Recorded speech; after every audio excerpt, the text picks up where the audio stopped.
আসসালামু আলাইকুম। ভর্তি পরীক্ষা যত আগায় একটা বিষয় নিয়ে আমাদের চিন্তা এবং কোশ্চেন বাড়তে থাকে যে আসলে রিভিশন কিভাবে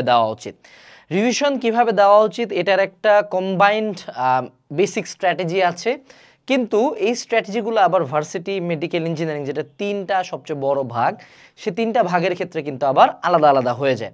তো আমরা আজকে কিভাবে রিভিশন দেওয়া উচিত সেটার বেসিক স্ট্র্যাটেজি এবং ভার্সিটি, মেডিকেল, ইঞ্জিনিয়ারিং প্রত্যেকটার ক্ষেত্রে কিভাবে ডিফারেন্টলি আমাদেরকে রিভিশন দেওয়া উচিত সেটা নিয়ে কথা বলবো। চলো শুরু করি। তো প্রথমে আমরা বেসিক স্ট্র্যাটেজিটা নিয়ে কথা বলি যে রিভিশন দেওয়াটা আসলে কি, কিভাবে দেওয়া উচিত এবং মূল পদ্ধতিটা আসলে কি, কোন কোন বিষয় আমাকে অবশ্যই খেয়াল রাখতে হবে। প্রথমে আগে বুঝতে হবে যে রিভিশন মানে কি। রিভিশন মানে হইল গিয়ে আমাদের একবার একটা পড়া হইছে, ওটা সেকেন্ড টাইম রাউন্ড দেওয়া, that is call revision. Third time round দেওয়া রিভিশন মানে যতবারই ঘুরবো একবার আমাকে পড়া শেষ করতে হবে। সো যারা রিভিশন দেওয়ার কথা চিন্তা করতেছো অ্যাডমিশন টাইম অ্যাটলিস্ট, এটা অবশ্যই মাথা রাখবা যে পুরাপুরি আগে অ্যাডমিশনের, ধরো ভার্সিটি, মেডিকেল, ইঞ্জিনিয়ারিং যেটা হোক, পুরাপুরি আগে একবার ওটার পড়া শেষ হবে, দেন তুমি রিভিশনের দিকে যাবা। ঠিক আছে, গেল। 2 নাম্বার, রিভিশনের ক্ষেত্রে আমরা সবচেয়ে বড় যে মিস্টেকটা করি সেটা হলো আমাদের কখনো সোর্স ফিক্স থাকে না।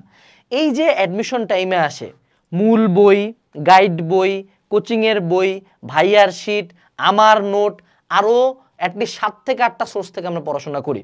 কিন্তু যখন আমি ঢাবি ভর্তি পরীক্ষার আগে রিভিশন দিব, বুয়েট ভর্তি পরীক্ষার আগে রিভিশন দিব, মেডিকেলের আগে রিভিশন দিব, আমি তো 7টা সোর্স থেকে রিভিশন দিতে পারবো না, এই পরিমাণে সময় এবং এনার্জি থাকবে না।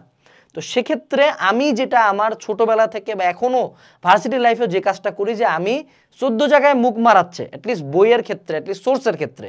ক্লাস তুমি 2-3 জায়গায় করতে পারি, এটা নিয়ে সমস্যা নাই, কিন্তু যেই সোর্স থেকে আমার পড়াশোনা হবে অ্যাটলিস্ট দ্য ম্যাটেরিয়ালস ফিক্স করা খুব জরুরি। যেমন আমার এখনও খেয়াল আছে, আমাদের সময় তো সমন্বিত যোগাযোগ বই আমরা পরে লিখলাম, আমাদের সময় সব কোনো বই ছিল না। আমার অর্গানিক কেমিস্ট্রি নিয়ে মেলা ঝামেলা, কারণ পুরান অর্গানিক কেমিস্ট্রি হাজারি স্যারের বইয়ে ওটাতে কিছু ইনফরমেশন আছে, নতুন হাজারিতে কিছু ইনফরমেশন আছে, আবার একাধিক রাইটার মিলেও কিছু ইনফরমেশন পসিবল। সো আমি মনে হয় ফার্মগেট থেকে নীল খেতে গেছিলাম লেগুনায় করে, ওইবার যায় হলো আমাদের সময় কিন্তু উদ্ভাস একটা একটা করে কনসেপ্ট বুক দিত, প্রতি উইকে একটা করে। তা আমি ওই জন্য পুরাতন কনসেপ্ট বুক থেকে যেই 3 উইকে অর্গানিক কেমিস্ট্রি পড়েছে, সেই 3 উইকের অর্গানিক কেমিস্ট্রি নিয়ে আসে, বই 3টা কাটে, অর্গানিক পার্টটা আলাদা করে একসাথে করে ওখান থেকে অর্গানিক কেমিস্ট্রি পড়ছিলাম। অর্থাৎ আমার অর্গানিক কেমিস্ট্রি যাতে সোর্স একটা থাকে।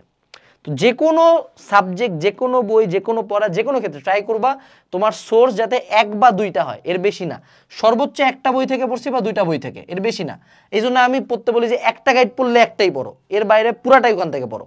ঠিক আছে, পারলে যদি আগে একাধিক গাইড পড়ে আসো, লাস্টের দিকে আসে যে কোনো একটা ছোট গাইড চুজ করে, যে গাইডটা কম্প্যাক্ট। এই জায়গায় আরেকটা পয়েন্ট, যে সোর্স চুজ করার ক্ষেত্রে, রিভিশনের সোর্সের ক্ষেত্রে সবসময় মনে রাখবে দ্যাট শুড বি কম্প্যাক্ট। অর্থাৎ ধরো তুমি রিভিশন দিতে চাও, তোমার হাতে 2টা সোর্স আছে, হ্যাঁ, সোর্স নাম্বার 1 হলো, একটা হলো এই সাইজের, সোর্স নাম্বার 2 হলো আরেকটা হলো এই সাইজের। ঠিক আছে, এটা হলো 400 পেজ, এটা হলো 300 পেজ, তুমি কোনটাকে চুজ করো? Obviously the 300 page. ঠিক আছে, অর্থাৎ তোমার রিভিশন বা পড়ার সোর্সটা যতটা কম্প্যাক্ট হবে তত তোমার জন্য রিভিশনের পার্টটা ইজিয়ার হবে। তো প্রথমে আমরা সোর্স ফিক্স করলাম, এই সোর্স প্রত্যেকের ডিফারেন্ট হবে, নট লাইক দ্যাট আমি যেটা বলবো সেটা। এবার পার্ট 2 হলো আমাদেরকে 2টা মার্কিং করতে হবে, আই আর ডাব্লিউ। এটা সবসময় মনে রাখবা, I for important, W for weakness. আমরা কি করি, ধরো তুমি ঢাবি ইউনিট ভর্তি পরীক্ষার আগে প্রত্যেক কেমিস্ট্রি বইয়ের আগে দেখবা সংকেত নিয়ে 4-5 পৃষ্ঠা থাকে। তুই নিজেকে প্রশ্ন করো লাস্ট 5 বছরের সংকেত কয়টা আসছে ঢাকা বিশ্ববিদ্যালয়ে? হয়তো একটা বা 2টা, কিন্তু তোমার সংকেত মনে থাকে না। এখন ঢাবির আগে আগে তুমি যদি সংকেত পড়ে টোটাল ধরো 4-5 ঘন্টা খাই ফেললা, টোটাল টাইম ওয়েস্ট। এই ক্ষেত্রে আমাকে নির্বাচন করতে হবে যে কোনটা আমার ইম্পর্টেন্ট, কোনটা আমার উইকনেস। এটাকে আমি একটা সেট দিয়ে বুঝাই, এটা হলো আমার ইম্পর্টেন্ট সেট, এটা হলো আমার উইকনেস সেট। এগুলো হলো ইম্পর্টেন্ট টপিক, এগুলো হলো আমাদের উইক টপিক। এই 2টার মধ্যে যেটা কমন, যে একে ইম্পর্টেন্ট, 2-এ আসে। যেমন ধরো ত্রিকোণমিতি, সংযুক্ত কোণে ত্রিকোণমিতিক অনুপাতের সূত্রগুলা ইম্পর্টেন্ট, প্লাস তোমার মনে থাকে না। তো আমার রিভিশনের ক্ষেত্রে ফার্স্ট প্রায়োরিটি থাকবে দিস গাই, 2টার মধ্যে কমন যেটা। সেকেন্ড প্রায়োরিটি কি আমার উইকনেস থাকবে? না। এখানেও দেখা যায় যে ধরো উদ্ভিদ শারীরতত্ত্বের যে এটিপির ছকটা আছে, এখান থেকে কোশ্চেন আসে, এটা তোমার কম মনে থাকে, বাট দ্যাট ডাজন্ট মিন যেটা অতটা ইম্পর্টেন্ট। সো তুমি যদি ওইটা সারাদিন পড়ো তাহলে কিন্তু হবে না। কিন্তু গ্লাইকোলাইসিসের ধাপ থেকে কোশ্চেন আসে সম্ভাবনা অনেক বেশি। সেক্ষেত্রে তোমার সেকেন্ড প্রায়োরিটি থাকবে রিমেইনিং ইম্পর্টেন্ট টপিকস, এবং লাস্টের দিকে প্রায়োরিটি থাকবে, থার্ড প্রায়োরিটি থাকবে তোমার উইক টপিকস। সো তুমি যেই সোর্স থেকে পড়াশোনা করতেছো অ্যাডমিশন টাইমে, সেই সোর্সটাতে পড়াশোনা করার টাইমে তুমি যদি আই ছোট করে ধরো একটা টপিকের পাশে ছোট্ট করে একটা আই দিয়ে গোল করে দিলা, একটা ছোট করে ডাব্লিউ দিয়ে গোল করে দিলা, এরকম আই আর ডাব্লিউ দিয়ে যদি গোল করা শুরু করো, তাইলেই তোমার রিভিশন ম্যাটেরিয়াল রেডি। পরীক্ষার আগের দিন শুধু ওই আই আর ডাব্লিউ পড়ে যেতে পারবা। এই কাজটা যদি আগে থেকে করো লাভ যত বেশি, কারণ রিভিশন ম্যাটেরিয়াল এককালে আমরা বেচতাম। সমস্যাটা কোন জায়গায় হয় দেখো, তোমার উইকনেস আমি জানি না, তো আমি তোমাকে শুধু ইম্পর্টেন্ট টপিক দিতে পারবো, শুধু ইম্পর্টেন্ট পড়লে হবে না, কারণ উইকনেস থেকে কোশ্চেন আসতে পারে। সো তুমি জানো স্পেশালি তোমার কি লাগে। So prepare your own revision materials. Revision material মানে নতুন করে লিখতে হবে এমন না, বইয়ের মধ্যে বা যে সোর্স থেকে পড়ো সেটাতে মার্ক করো আই আর ডাব্লিউ। এরপর হলো মার্কিং, এই যে মার্কিং করতে বললাম, এবং আরেকটা হলো রিভাইসিং উইথ কনফিডেন্স। দেখো রিভিশন করতে গেলে প্রথম যেটা হিট করে আমাদেরকে সেটা হলো প্যানিক। ওরে বাপরে বাপ, আমি যা পড়তেছি এটাকে আসবে নাকি, এটাকে আসবে নাকি, এটাকে আসবে নাকি। এই প্যানিকটা থেকে আমাদেরকে বাঁচতে হবে। যেহেতু আমরা ইম্পর্টেন্ট এবং উইক পয়েন্টই পড়ে যাচ্ছি, কোনো রিভিশনই 100% পারফেক্ট হয় না, অর্থাৎ আমি যা পড়ে যাব তাই আসবে এমন কখনো হবে না। কিন্তু আমি যদি আই আর ডাব্লিউ পড়ে যাই, অ্যাটলিস্ট আমি 80% পরীক্ষায় আসার টপিকই কিন্তু রিভিশন দিয়ে যাচ্ছি। এই জন্য ইম্পর্টেন্ট নির্বাচনটা মানে আরো ইম্পর্টেন্ট নির্বাচনটাকে কিভাবে করতে হয়, question analysis. Varsity medical engineering যে কোনোটারই প্রিভিয়াস ইয়ারের কোশ্চেনে যেগুলো আসছে এগুলো ইম্পর্টেন্ট, এগুলো যেই বইতে আছে সেটা ইম্পর্টেন্ট। সো এই যে 80% টপিক, এটা আমাকে কনফিডেন্সের সাথে পড়ে যেতে হবে। কারণ দেখা যায় যে ওই যে ঢাকা ভার্সিটি বা যে কোনো একটা বিশ্ববিদ্যালয় ভর্তি পরীক্ষার সেন্টারে দেখবা মা বাতাস করতেছে, বাপ একটা জুস খিলাচ্ছে আর পোলাই ভাবে পড়তেছে পরীক্ষার 10 মিনিট আগেও। হ্যাঁ, এটাতে আসলে লাভ কিছু হয় না। রিভিশন আগে পর্যন্ত পড়ছি, পরীক্ষার দিন সকালে কিচ্ছু নাই, আল্লাহর নাম নিব, নামাজ পড়বো, খাবো, সুন্দর মতো বের হয়ে যাবো, ঘুরে বেরো, পরীক্ষা দেবো, শেষ। ঠিক আছে, রিভিশন দিলেই কনফিডেন্সের সাথে দিতে হবে, এইটুক ফেথ রাখতে হবে যে যা পড়ছি তাই আসবে। রিভিশনের একটা কিন্তু বড় অ্যাসপেক্ট হলো মেন্টাল অ্যাসপেক্ট, যে এইটুকু বিশ্বাস নিয়ে যাও যে যা পড়ছি তার মধ্যে আসবে। অনেক ক্ষেত্রে না আসলেও জাস্ট কনফিডেন্সের কারণেও কিন্তু পারে যাওয়া যায়। এরপরে আসলো সেটা হলো রান রান রান। দেখো রিভিশনের ক্ষেত্রে তুমি যদি ভাবো যে না তোমার ঢাকা ভার্সিটির 10 দিন আছে, হ্যাঁ, সো 10 দিনে তুমি তোমার সবগুলা পড়াশোনা একবার শেষ করলা, এইটার চেয়ে প্রথমবার 50% হালকার উপর ঝাপসা দিয়ে গেলা, সেকেন্ড টাইম বাকি 25% গেল, থার্ড টাইম আরো 20% আত্মস্থ হইল। এইভাবে একই পড়া যদি তুমি 10 দিনে 3 বার পড়ো, that is a far better revision tactic. So রিভিশনের ক্ষেত্রে মনে রাখবা, কোনো বই, কোনো পড়া, কোনো সোর্স, এনিথিং একবার পড়াচ্ছে বেশ কয়েকবার রিভিশন দেওয়া বেটার। আমি ভার্সিটি লাইফে এবং আগেও যে কোনো পরীক্ষার আগে 2বার রিভিশন দিতাম। প্রথমবার খুব দ্রুত আগাইতাম, সেকেন্ড টাইম প্রথমবারে যেগুলো বুঝি না ওগুলো মার্ক করে রাখতাম, ওগুলো রিভিশন দিতাম। সো 2 থেকে 3 বার রান বলি এটাকে, রান, একটা করে রান, এই যে 1 রান 2 রান 3 রান, এরকম যত রান দিবা তত তোমার রিভিশন তত স্ট্রং হবে। ঠিক আছে, দিস আর দ্য বেসিক্স। আচ্ছা, এখন এই যে আমরা আই আর ডাব্লিউ বললাম, আই এবং ডাব্লিউ, আই কি প্রিভিয়াস ইয়ারের কোশ্চেন অ্যানালাইসিস করে জানা যায়, এবং আমাদের দ্বিতীয় শর্ত হলো কম্প্যাক্ট সোর্স। এই দুইটা, যে প্রিভিয়াস ইয়ারের কোশ্চেন অ্যানালাইসিস করা এবং কম্প্যাক্ট, এই দুইটা মিলে সোর্স কোথায় আছে, এমন কোনো জায়গা খুঁজে বের করো যেখানে এই দুইটা কম্প্যাক্ট আকারে আছে। আমি তোমাকে একটা সোর্স দিতে পারি, তুমি বলতে পারো ভাই অলওয়েজ আপনার বইয়ের মার্কেটিং করেন। হ্যাঁ অবশ্যই, কারণ লাস্ট মোমেন্টে আসে আমাদের চেয়ে ছোট বই কারণে এত কোশ্চেন অ্যানালাইসিস কি করে না। যেমন এটা হলো ইঞ্জিনিয়ারিং কেমিস্ট্রি, সাইজ দেখো ছোট্ট, প্রিভিয়াস ইয়ারের কোশ্চেন অ্যানালাইসিস করে সেটার কোশ্চেন, সেটার থিওরি অ্যান্ড সেটা সাজেশন, এটা গাইড বই, এটা কোশ্চেন ব্যাংক, এটা সাজেশন, একই সাথে একটা বইতে, বাট ছোট। এটা ইঞ্জিনিয়ারিং এর জন্য আছে। দেখো এটা তুমি ভার্সিটির বায়োলজি বইটা দেখো, ছোট। এটা দেখো তুমি মেডিকেলের হইল গিয়ে আমাদের ফিজিক্স বই, ছোট। সো এরকম কম্প্যাক্ট সোর্স থেকে লাস্টের দিকে রিভিশন দিতে পারো। এই বইগুলো এখন এত অস্বাভাবিক হারে যাচ্ছে যে আমরা কুলাইতে পারতেছি না। এই বই নিয়ে তুমি অলরেডি বেশ কয়েকটা ভিডিওতে শুনছো, যদি বিলিভ না হয় একটা অর্ডার দিয়ে দেখো, একটা রকমারি লিঙ্কে যায় জাস্ট পড়ে দেখো পেজগুলো যে কেমন লাগে, অ্যানালাইসিস সিরিজ লাগবেই। ঠিক আছে, আচ্ছা এখন আসি আমরা সেপারেটলি প্রত্যেকটা প্রিপারেশন নিয়ে কথাবার্তা বলি। সেটা হলো ইঞ্জিনিয়ারিং। ইঞ্জিনিয়ারিংয়ের ক্ষেত্রে ইঞ্জিনিয়ারিং কোশ্চেন ব্যাংক অনেকে তোমাকে চোখ বন্ধ করে পড়তে বলবে, আমি বলবো পড়িও না। কেন? কারণ কোশ্চেন ব্যাংকে থিওরি নাই। পরীক্ষার আগে আগে মাথা থেকে ফুল প্যানিকে, মাথা থেকে কি ফুল প্যানিকে। এই প্যানিকের মধ্যে যদি আমি কোশ্চেন ব্যাংক পড়তে যাই, ওখানে যদি থিওরি না দেখি, অনেক ম্যাথ দেখবো যে পারতেছি না, ভুলে গেছি, তখন মাথা আরো প্যানিক করবে। তো সেক্ষেত্রে সাজেশন হইলো choose a source that has some theory in it. এক্ষেত্রে এই যে ইঞ্জিনিয়ারিং অ্যানালাইসিস বা গাইড বইগুলা বেটার। হ্যাঁ, এই জন্য গাইড বইগুলো বেটার। লাস্টের দিকে কোশ্চেন ব্যাংক পড়লে মাথা প্যানিক করবে, এটা সবার জন্য না। এখন দেখো ইঞ্জিনিয়ারিং এর ক্ষেত্রে সিলেক্টিং সোর্স ফাইলস, যে প্রথমে আগে সোর্স ফিক্স করো কই কই থেকে পড়বা। সেক্ষেত্রে এমন কিছু যেটাতে প্রিভিয়াস ইয়ারের কোশ্চেন এবং থিওরি আছে চুজ করা বেটার। যেমন কিউএনএ ইঞ্জিনিয়ারিং অ্যানালাইসিস গেল। সেকেন্ড যেটা খুবই জরুরি ইঞ্জিনিয়ারিং এর ক্ষেত্রে, এটা তো মোস্টলি ম্যাথ, সো মূলত সূত্রগুলা রিভিশন দিতে হবে। বাজারে কিছু বই আছে সূত্র সমগ্র, কিউএনএ গাণিতিক সূত্র সমগ্র, হিমাচল সূত্র সমগ্র, রয়্যাল সূত্র সমগ্র, যে কোনো একটা বই থেকে সূত্রগুলা রিভাইজ দিতে হবে। সূত্রগুলো একসাথে করে নিজেও লিখে ফেলতে পারো, that's completely up to you. Second হলো সংকেতগুলো একসাথে করে লিখতে পারো। সংকেতগুলো অবশ্য কোথা থেকে লিখতে হবে বলো দেখি?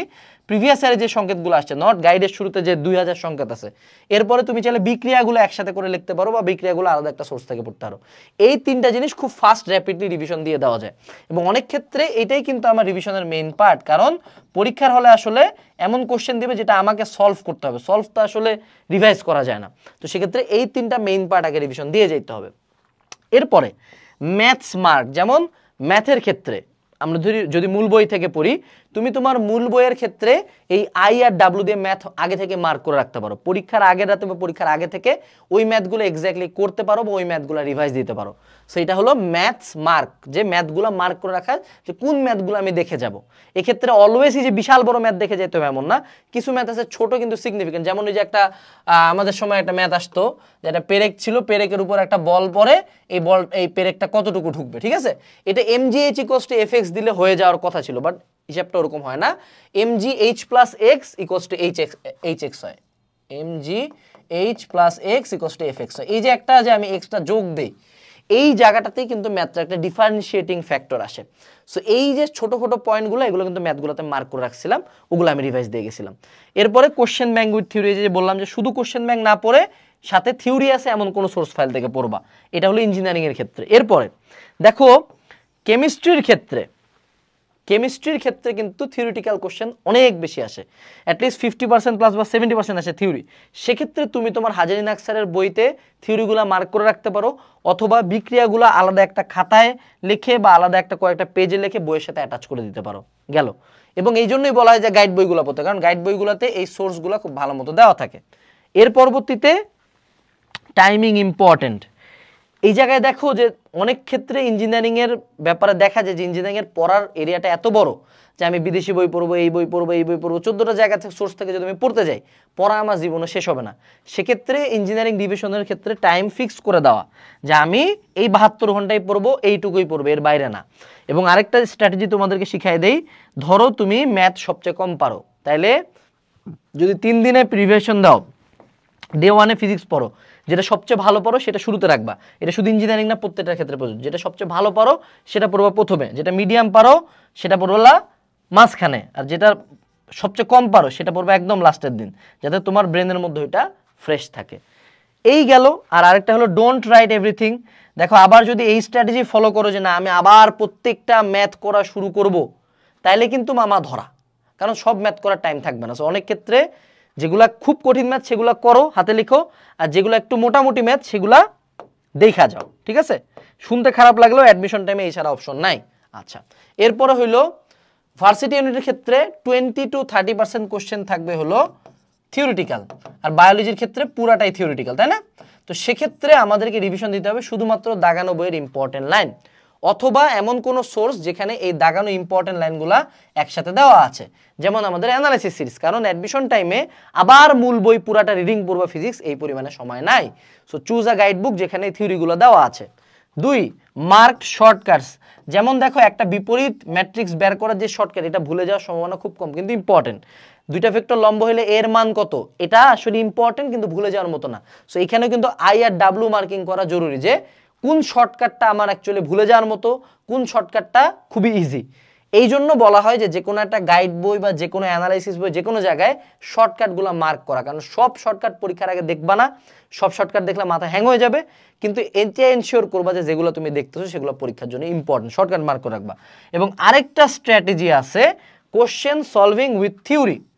যেমন আমি ডিইউ এক্সামের আগে শুধুমাত্র ঢাবি কোশ্চেন ব্যাংকই সলভ করেছিলাম 3 বার বা 4 বার।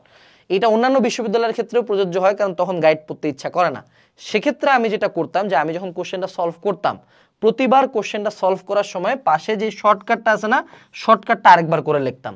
তাহলে আমার যে থিওরিটা রিভাইজ দেওয়ার বা যে শর্টকাটটা রিভাইজ দেওয়ার, সেটা রিভাইজ যেমন হয়ে গেল, ঠিক তেমনি কোশ্চেনটা সলভ করে হলো।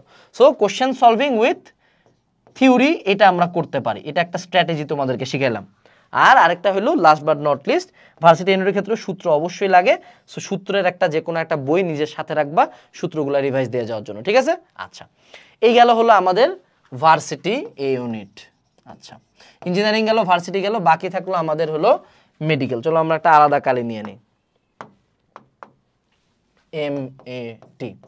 মেডিকেলের ক্ষেত্রে অপশন দুইটা আছে, আইদার কোনো একটা ভালো বই পড়ো বা গাইড পড়ো যেটা মূল বই থেকে লেখা। আবারও বলতেছি, মূল বই একাধিক মূল বই থেকে না, একটা মূল বই থেকে লেখা, ঠিক আছে? যেমন রয়্যাল আগে লিখতে, এখন রয়্যাল লেখে না, রয়্যালের এখন কোয়ালিটি ডাউন খেয়েছে। সো অন্য সোর্স ফাইল তুমি চুজ করতে পারো।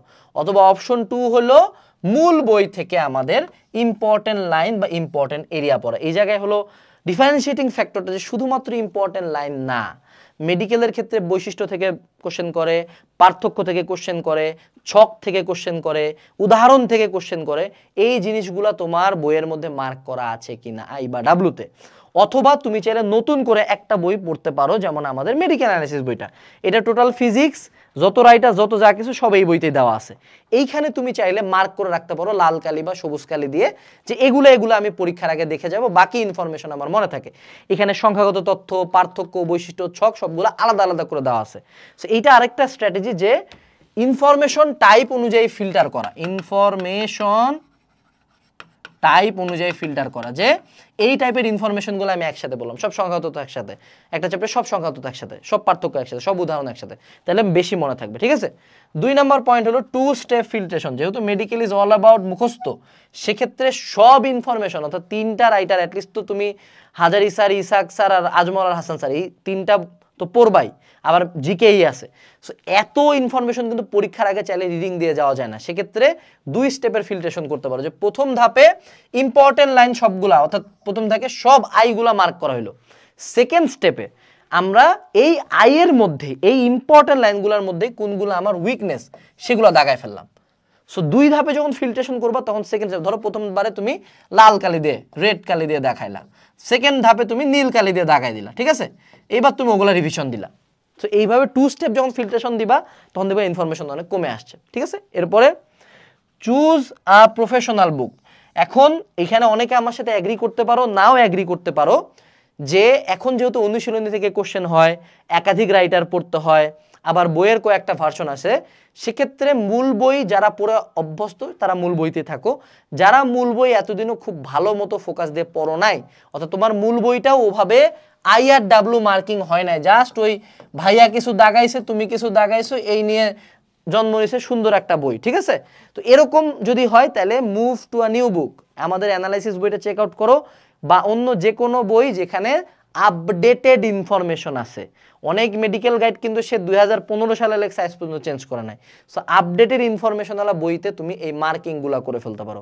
সো আমার পুরা জিনিসটা সামারি কি দেখো, আমি যদি সামারি 1 বলি, 1 হলো সোর্স ফিক্সিং, 2 হলো IRW মার্কিং, 3 হইলো কম্প্যাক্ট জায়গা থেকে পড়া, 4 বাকি তো এই যে প্রত্যেকটার ক্ষেত্রে কি কি স্ট্র্যাটেজি লাগে সেগুলা বলে দেওয়া, এবং 5 হইলো ফিল্টার করা, অর্থাৎ সব রিভিশন দিয়ে যাব, এই সময় এবং এনার্জি হবে না।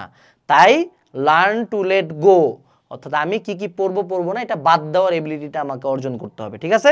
সো এই যে অ্যানালিসিস বইগুলা প্রমোশন করলাম, এগুলো অর্ডারের লিঙ্ক ডেসক্রিপশনে দেওয়া আছে, অবশ্যই লিঙ্কে যায় জাস্ট পড়ে দেখো, তোমার যদি ভালো লাগে অর্ডার করে দিও। হাজার হাজার মানুষজন কিনতেছে। এটুকুই ছিল। আসসালামু আলাইকুম, টাটা।